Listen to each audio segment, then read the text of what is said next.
सबसे पहले spoiler alert, अगर आपने अभी तक सीक्रेट इन्वेजन नहीं देखी है तो प्लीज जाके देख लो। तो वीडियो में आगे बढ़ते हैं। एमिला क्लार्क हमें एज ए सुपर स्क्रल दिखाई दी इस लास्ट एपिसोड में, एपिसोड 6 में, और वो अभी तक मरी नहीं है। इसका मतलब मार्वल के आने वाले जो बड़े प्रोजेक्ट्स है उसमें वो हमें दिखाई देंगी, क्योंकि वो अब सुपर स्क्रल है भाई, और छोटे प्रोजेक्ट में अपीयर होना सुपर स्क्रल की पावर को जस्टिफाई नहीं करेगा। सो आई एम श्योर मार्वल के पास बड़े प्लान्स होंगे एमिला क्लार्क के लिए, क्योंकि अब वो देखा जाए तो सुपर स्क्रल है और मार्वल यूनिवर्स में अब वो सबसे पावरफुल कैरेक्टर में से एक है। तो ये बात तो हो गई एमिला क्लार्क की। अगर सीरीज की बात करूं तो जैसा मैंने सोचा था ये वैसा तो नहीं निकला, क्योंकि सीक्रेट इन्वेजन एक एवेंजर लेवल इवेंट है और कॉमिक बुक जैसा कुछ भी नहीं था इस सीरीज में। फिर भी जो सीरीज है वो ठीक ठीक लगी मुझे। सीक्रेट इन्वेजन एक डार्क, ग्रिटी और सस्पेंस से भरपूर थ्रिलर शो है जो कि मार्वल सिनेमैटिक यूनिवर्स पे एक यूनिक टेक लेती है, और जो प्लॉट है वो क्लेवर है पर इंगेजिंग भी है इसके साथ साथ, और देखा जाए तो काफी प्रेडिक्टेबल है ये शो। इस सीरीज को जो जान मिली है वो इन बेहतरीन एक्टर्स की वजह से मिली है जिन्होंने अपना स्ट्रॉन्ग परफॉर्मेंस दिखाया है, जैसे कि Samuel L Jackson, Ben Mendelsohn, Ben Adir, Emilia Clarke. तो ये जो एक्टर्स है काफी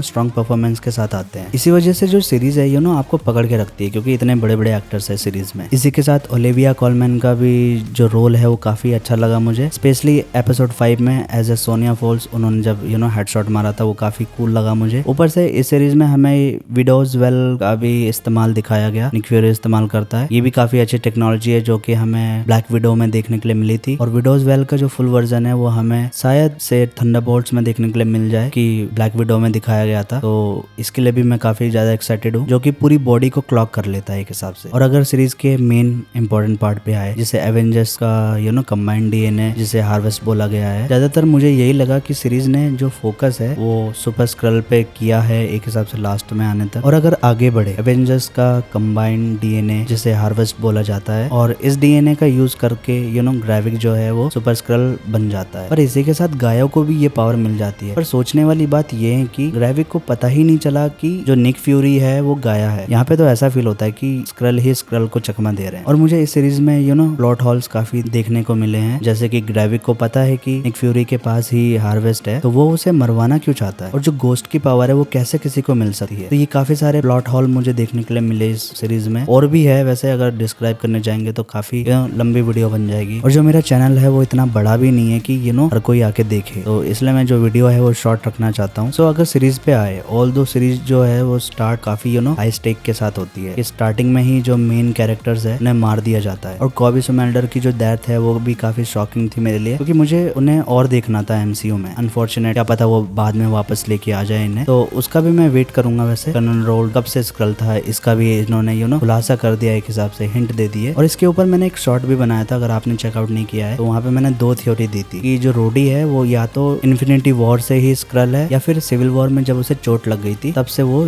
स्क्रल बन गया है। तो वहाँ पे मैंने ये शेयर किया था। तो ये जो सेकंड थ्योरी है वो ज्यादा प्रूव होती है यहाँ पे। और अगर देखा जाए तो इतने समय से जो रोडी है वो स्क्रल के कब्जे में है, तो उसको पता ही नहीं है कि आयरन मैन जो उसका बेस्ट फ्रेंड है वो मर गया है। तो उसके लिए काफी शॉकिंग बात होगी, और ये सारी चीजें हमें डेफिनेटली आर्मर वॉर्स में दिखाई जाएगी कि कैसे वो इस चीज से बाहर आएगा और अपने दोस्त के खातिर लोगों को बचाएगा। तो ये काफी इंटरेस्टिंग प्लॉट मुझे लग रहा है आगे जाके। और एट द लास्ट अगर प्रेसिडेंट पे बात करें तो भाई ये जो नया कानून लेके आए हैं कि स्क्रल को जीने नहीं देंगे, या फिर जितने भी एलियन स्पीशीज है उनको अर्थ पे रहने की अनुमति नहीं है। तो इस हिसाब से देखा जाए तो एसगार्डियन भी अर्थ पर है, तो उनके ऊपर भी ये खतरा मंडरा रहा है। तो ये जो सारे थ्योरीज है डेफिनेटली आगे जाके रिजॉल्व हो जाएगी, और मार्वल हमेशा कर देता है इस चीज को। तो अगर सीरीज की बात करूं मैं ओवरऑल, तो जो सीरीज है वो वेल रिटन नहीं है, और बहुत सारे फ्लॉज देखने के लिए मिलते हैं। काफी सारी चीजें प्रेडिक्टेबल भी हो जाती है देखने पे, फिर भी मुझे अच्छी लगी क्योंकि ये जो सीरीज है वो बोर नहीं करती है। पर एट द लास्ट मुझे एक चीज की जो कमी है वो खली है कि